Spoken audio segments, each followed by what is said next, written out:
What is the secret, you ask? Ah, you try to deceive me with your tricks! Ha ha! Nutrition and hydration are one of the most important parts of racing dirt bikes. Here's Coach Cameron from Gainslinger Human Performance to help us out with our nutrition. Hey everyone, Cameron Purczynski here. I am a nutrition coach and trainer at Gainslinger Human Performance, and I wanted to talk a little bit about food.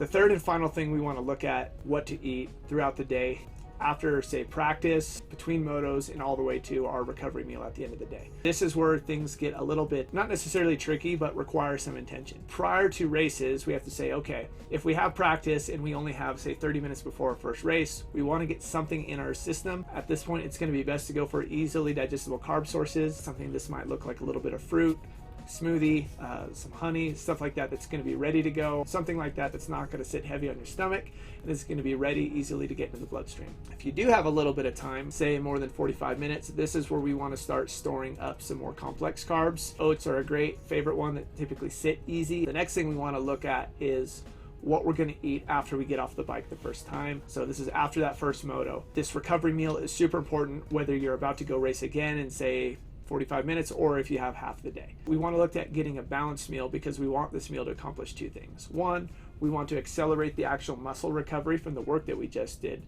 And then two, we want to restore the energy stores that have been burned throughout that activity. The easiest way to do this is get a blend of both proteins and carbohydrates. 25 to 30 grams of protein is typically sufficient. We want something easily digestible, say like a whey protein works really well.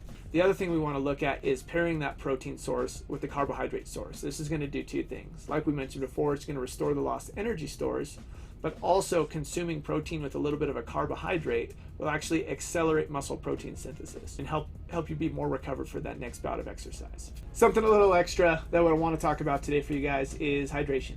So obviously it would be easy for me to say just drink water, and you should. What's really important to understand is if you're increasing the amount of food you're eating throughout the day, water is going to need to increase as well. But we encourage our athletes to consume an electrolyte solution. What that might look like if you don't have access to mixing something yourself, take a Gatorade or take a Pedialyte, dump the first quarter out of it and replace it with water. That's typically something you can consume continually throughout the day. What's the biggest thing you've eaten after a race? Shoot it in the comments down below. Thanks for watching.